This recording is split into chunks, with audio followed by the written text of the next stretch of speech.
Oscar De La Hoya? How you gonna have a blueprint on how to beat me and you didn't beat me? Floyd Mayweather fought another exhibition against Gotti last Saturday. A real show that left the crowd booing. It was so embarrassing. Two boxing legends, one grudge match 20 years in the making. But still, when fresh training footage of both Oscar De La Hoya and Floyd Mayweather surfaced this week, the boxing world stopped breathing. Someone in that gym is gearing back up, and the sport will never look the same again. Viral clips spark talk of their bitter rematch.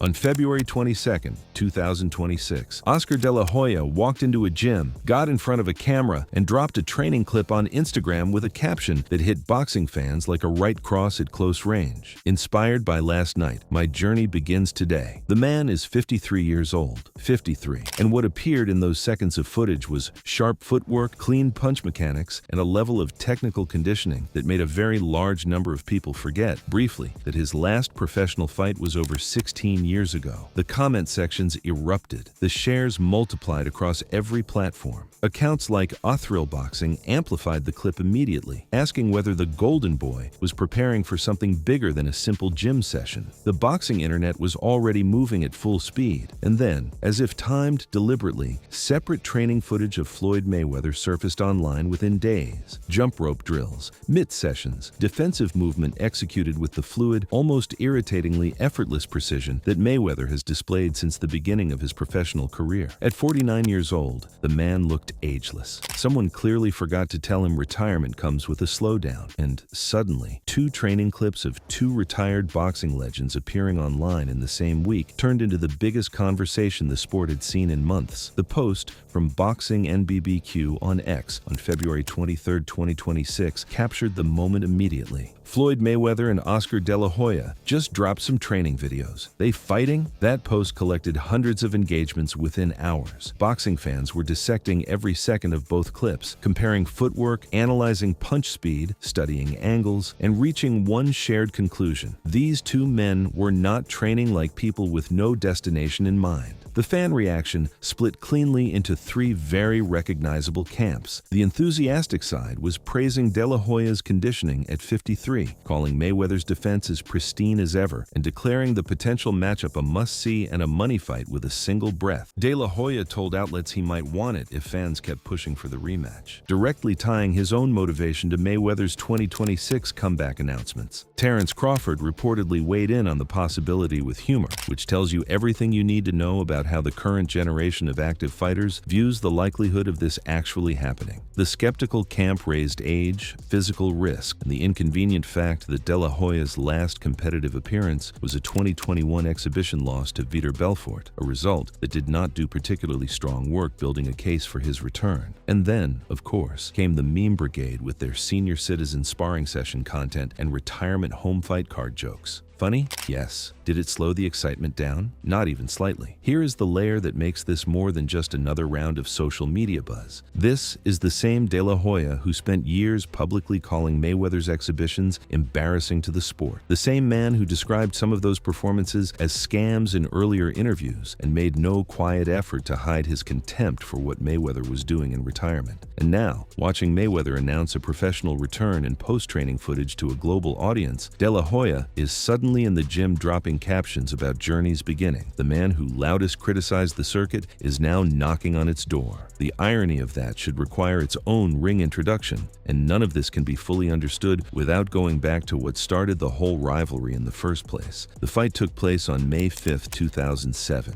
at the MGM Grand Garden Arena in Las Vegas under the banner "The World Awaits," and that billing turned out to be completely accurate. De La Hoya entered as the WBC Super Welterweight champion with a record of 39 wins and 4 losses. Mayweather stepped in undefeated at 37-0, moving up in weight to challenge a bigger man who had between 10 and 15 pounds on him come fight night. The event generated over $130 million in total revenue, drew 215 million pay-per-view buys, record numbers at the time, and filled the MGM Grand with 16 out of 459 fans who were there for what everyone believed would be the fight of the year. The atmosphere before the first bell was everything the promotion had promised. It's like that rivalry, the villain and the good guy, you know? De La Hoya understood the dynamic long before a punch was thrown. And Floyd, this is where Floyd is smart.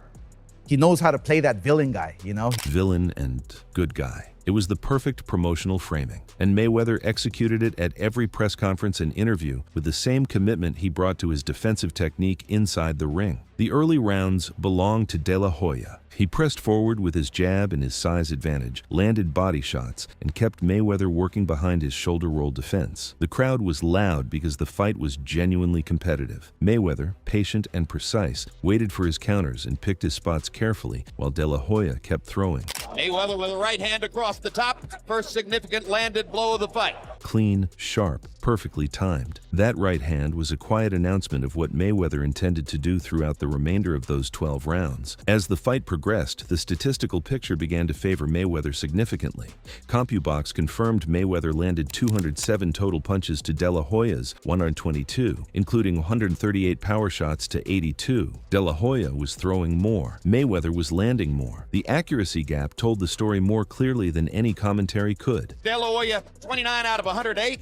Mayweather, precise and accurate, 33 out of 58. Precise and accurate. That phrase has followed Mayweather since before this fight. The championship rounds went clearly to Mayweather as De La Hoya visibly lost his output and pace. By the time the final bell landed, the question was whether the early rounds De La Hoya won could survive the late round damage on the scorecards. 10 rounds finished, 2 rounds to go.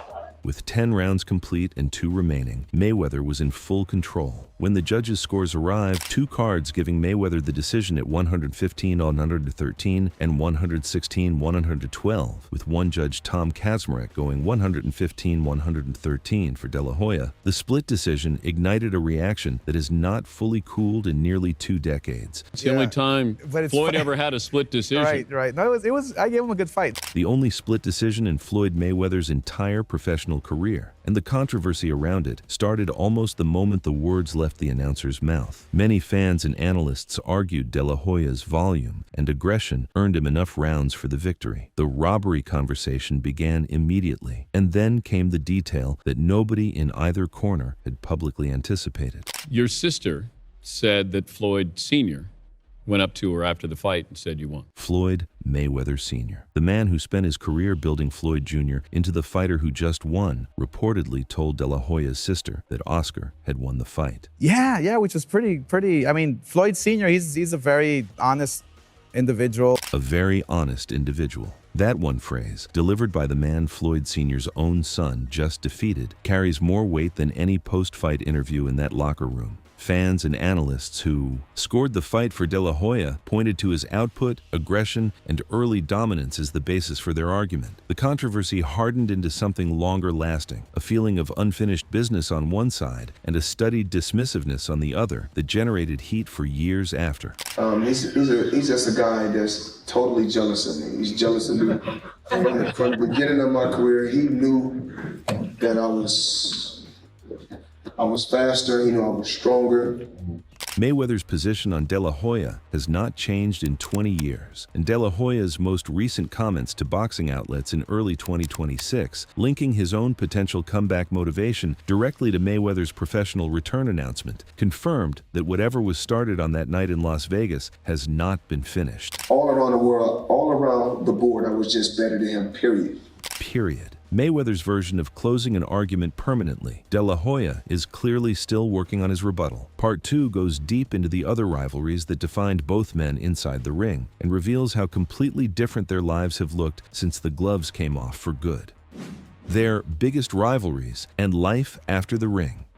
The Mayweather rivalry was the loudest chapter in De La Hoya's career, but it was not the first heated one. Before those two ever shared a stage, Oscar De La Hoya had already built some of boxing's most combustible personal feuds, and the stories behind them are every bit as compelling as anything that happened in the MGM Grand on fight night. Start with Fernando Vargas. The animosity between these two had nothing to do with promotional strategy or title alignment. It reportedly started in their amateur years, when a moment involving a snowbank and a laugh planted a seed of serious dislike in Vargas that grew louder for years. Vargas, nicknamed Ferocious, built genuine resentment toward De La Hoya that made every pre-fight exchange between them look like it needed its own security team. De La Hoya spent years saying publicly he had no interest in fighting Vargas, which, in boxing, is the fastest possible way to ensure promoters make the match. When they finally met on September 14, 2002, at Mandalay Bay in Las Vegas in a WBC and WBA super welterweight unification bout, every press conference leading to fight night operated at a volume that did not require a microphone. De La Hoya settled the argument with authority, dropping Vargas multiple times before finishing him in the 11th round. The result ended the rivalry cleanly on Oscar's terms. The tension that preceded it remains one of the sport's more entertaining examples of what genuine personal animosity looks like when it finally gets a sanctioned outlet. Then came the fight that still follows De La Hoya everywhere he goes in boxing conversations. The September 18,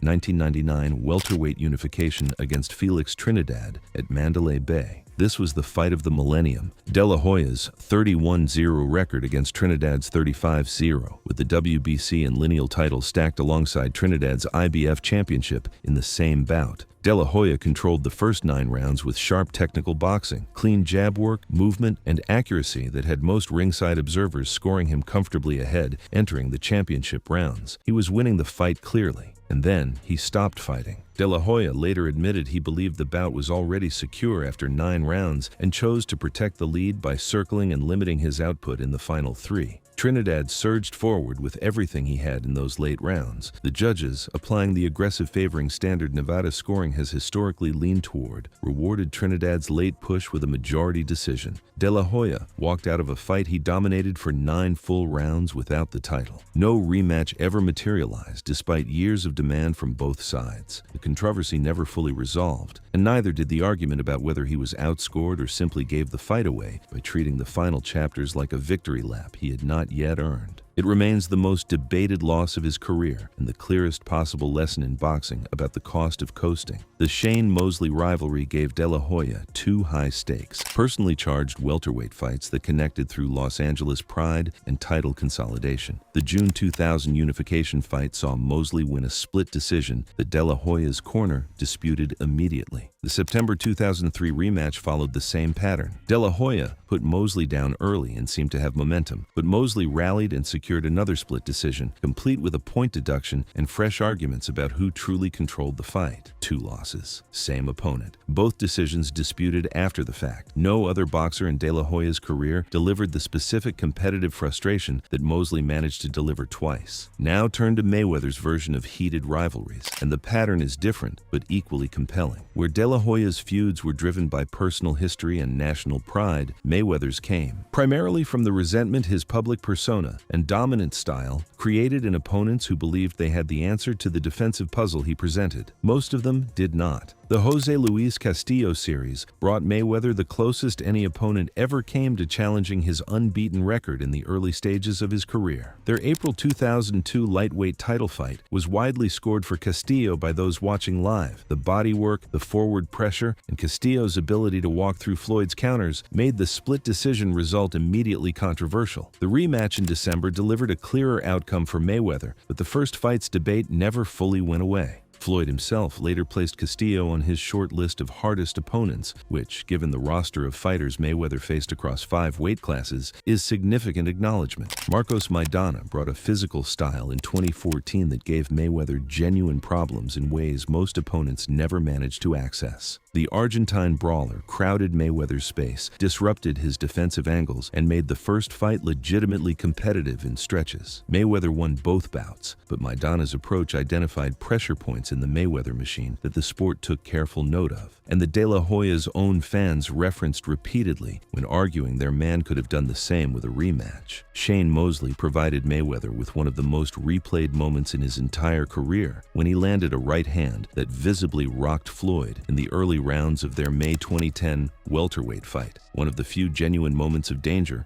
in Floyd's professional life. Mayweather recovered immediately, controlled everything that followed, and won the decision. But that single punch became a piece of evidence that anyone building an argument against Mayweather's invincibility kept in their back pocket for years afterward. And said, I'm a born fighter. I like to run. Yep, I like to run right to the bank. Boring. Running. Those were the 2 most consistent criticisms thrown at Mayweather throughout his career. His response, as always, was measured in the only currency he accepted as valid: Before moving past the ring years entirely, one behind-the-scenes chapter of the De La Hoya Mayweather saga deserves its place. Ahead of the 2007 fight, Floyd Mayweather Sr., Floyd Jr.'s own father, was in discussions to train De La Hoya specifically to beat his son. Sr. reportedly stated publicly he was willing to do it, initially demanding $2 million for his services given the fight's enormous revenue potential. De La Hoya countered with $500,000 guaranteed and another $500,000 contingent on winning. The deal collapsed over the financial gap and the uniquely awkward optics of a father preparing someone to defeat his own child. De La Hoya ended up hiring Freddie Roach instead. Rare archival footage of Floyd Sr. training De La Hoya in earlier years captures just how technically deep that relationship between trainer and fighter actually ran, and how genuinely unusual the 2007 fight night was for everyone in both camps. Now, step away from the ring entirely and look at what both men built, or didn't, in the years after competition ended. Mayweather retired in 2017 following his TKO win over Conor McGregor, capping a perfect 50-0 professional record. What came next was the exhibition circuit, and Mayweather turned it into a separate career in its own right. The 2018 bout against Tenshin Nasukawa in Japan lasted 1 round. The 2021 event against Logan Paul went 8 rounds with no official decision and generated somewhere between $50 and $100 million for Mayweather. No clean result, but an enormous payday from a format built entirely on the Mayweather name. Don Moore in Abu Dhabi followed, then Mikuru Asakura back in Japan, Deji Olatunji in Dubai, and 2 chaotic, brawl-interrupted exhibitions with John Gotti III. By early 2026, the exhibition total reached 8 to 9 completed events with more already confirmed. I could take him to a one account and show him 450 million. What can he show me? One account, $450 million. That is not a claim most people in any profession can make casually, and Mayweather delivers it as if he is reading a grocery list. The financial success of his post-retirement phase, regardless of how the critics frame the quality of opposition, is genuinely remarkable by any standard outside of boxing competition. De La Hoya's retirement took a structurally different shape. He stepped away from competition and put his energy into building Golden Boy Promotions, the company he founded in 2002 and grew into one of boxing's most significant promotional organizations. As chairman and CEO, he developed fighters including Ryan Garcia, Virgil Ortiz, and Gilberto Ramirez, hosted major events in Las Vegas and Los Angeles, and became the institutional face of boxing promotion rather than its featured attraction. The man who used to be the product became the person who sells the product. Different role, longer-term operation. The 2021 exhibition attempt returned a loss to Vitor Belfort, an outcome that generated more sympathy than excitement for a return. But the February 2026 training clips that launched this whole conversation told a sharper story. The footwork was real. The conditioning was genuine. At 53, whatever De La Hoya has been doing between press conferences and board meetings has kept his body closer to competitive shape than most observers expected. Whether those Instagram clips represent a serious return or an extremely convincing tease is the question boxing has been arguing about since February 22nd. Part 3 covers exactly where Floyd Mayweather's 2026 schedule takes him next, beginning with an exhibition that the sport has been talking about since before it was ever made official. Mayweather versus Tyson. Then, the Pacquiao rematch looms. Floyd Mayweather in 2026 is not operating on a retired athlete's schedule. He is operating on the schedule of a man who has something to prove, and a very specific timeline to prove it on. First comes the exhibition against Mike Tyson, confirmed for spring 2026, tentatively set for April, with reports indicating the Congo as the planned venue. Then, a June exhibition against Greek kickboxer Mike Zambaitis in Athens, Greece. And then, circled on every boxing calendar in the sport, September 19th, 2026, The Sphere in Las Vegas on Netflix against Manny Pacquiao. Professional, sanctioned. Floyd's perfect 50-0 record officially on the line for the first time since that night with Conor McGregor in 2017. That is 3 fights in 1 calendar year for a man who is 49. None of this includes the Oscar De La Hoya training footage situation that opened boxing's 2026 conversation. Mayweather is not simply staying relevant. At this precise moment, he is the most talked about name in the sport. And if you are Oscar De La Hoya watching all of this from a gym in Los Angeles, posting training clips to Instagram, you have to wonder whether that was intentional. It probably was. The Tyson exhibition is the one drawing the most immediate attention, and the reason requires no detailed analysis. Mike Tyson is arguably the single most recognizable name boxing has ever produced in terms of global reach outside the hardcore sport. Mayweather's exhibition history demonstrates consistently that the spectacle and marketing value attached to a matchup matter significantly more than the competitive athletic content of the bout itself, and a Tyson-Mayweather bill checks every spectacle and marketing box available. The format is an exhibition, modified rules, no official competitive result landing on either man's professional record, but the names attached to the event generate interest from every corner of the boxing world and well beyond it. Whether this is a display of boxing artistry or a very expensive piece of entertainment theater depends entirely on which side of the exhibition argument you sit on. Both sides will have a ticket. The reaction to the Tyson bout has followed the Mayweather event template precisely. The excited camp is showing up purely for the spectacle of two all-time names sharing ring space and would watch the two of them play checkers if the event were ticketed properly. The skeptical camp has been vocal about the age factor, the modified rules, and what they view as the exhibition circuit's increasingly transparent nostalgia economy. Neither camp is going to stay home on fight night. The Zambitas exhibition in Athens reads more straightforwardly as what Mayweather described it as publicly preparation, a tune-up event staged internationally against an opponent who cannot genuinely challenge his technical superiority in a city that wants the live experience of Mayweather appearing on their soil. Mayweather has used the international exhibition model consistently throughout his retirement years, Japan multiple times, Abu Dhabi, Dubai, London, to maintain global brand presence and competitive timing simultaneously. Now comes September 19, 2026. The rematch with Manny Pacquiao was announced in late February 2026, and the reaction it generated arrived in two simultaneous waves: genuine excitement and sharp skepticism, both backed by legitimate arguments, which is the clearest sign that this fight has real weight attached to it. The 2015 original requires its context here. The first fight on May 2, 2015 at the MGM Grand was billed as the Fight of the Century, a title that came with expectations no boxing match could fully survive. Mayweather entered at 47-0 against Pacquiao's 57-5-2. The result was a unanimous decision for Mayweather: 118-110, 116-112, 116-112. Clean scores, no judging controversy. Pacquiao connected on only 81 of 429 punches thrown across 12 rounds, a completion rate that reflects precisely how thoroughly Mayweather's defense neutralized everything Pacquiao attempted. Post-fight, Pacquiao revealed a right shoulder injury that had been bothering him since training camp and reportedly worsened during the bout, limiting both his jab and his power output throughout. The event still generated $600 million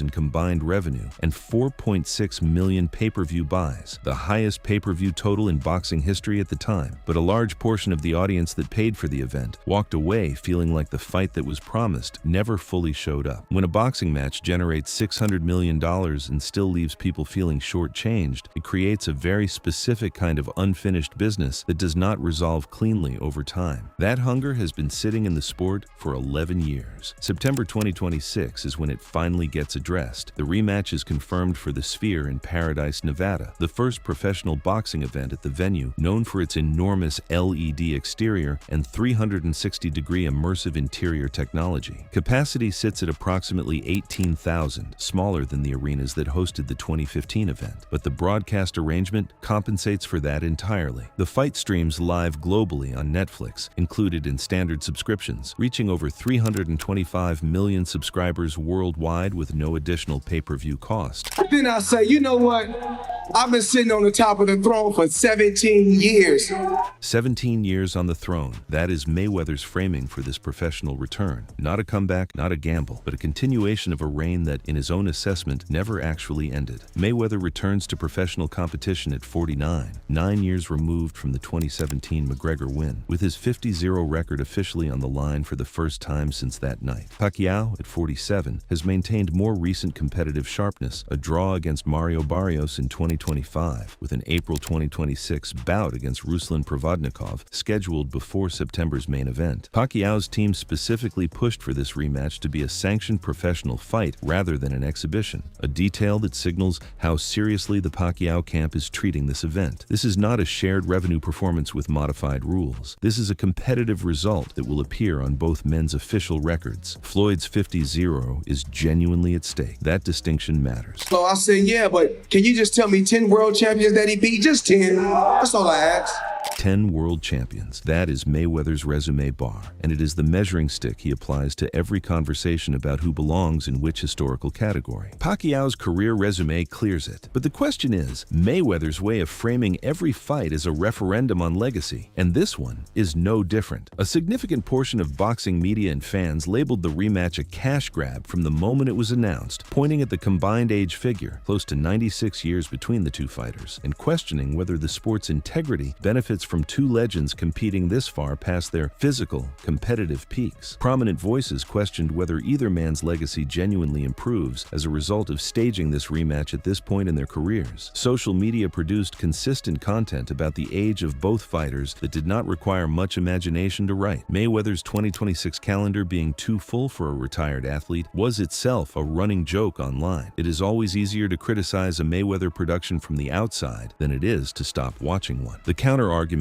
carries its own weight. The 2015 fight left an open question about what a fully healthy Pacquiao would produce against Mayweather. The shoulder injury claim post-fight, whether accepted as legitimate or viewed as a convenient explanation, added a qualifier to the result that Pacquiao's fanbase never fully absorbed or moved past. Mayweather's defensive mastery at 49 is not what it was at 38. No reasonable argument suggests otherwise, but it remains technically superior to what most active fighters in their primes can consistently penetrate. Pacquiao at 47, still competitive enough to fight sanctioned professional bouts through 2025, brings genuine southpaw angles and hand speed that do not diminish with age as rapidly as raw punching power does. This fight has competitive questions attached to it that the 2015 version never answered cleanly. That's all for now, folks. Thanks for watching. For more of such clips, be sure to click on the card showing on the screen.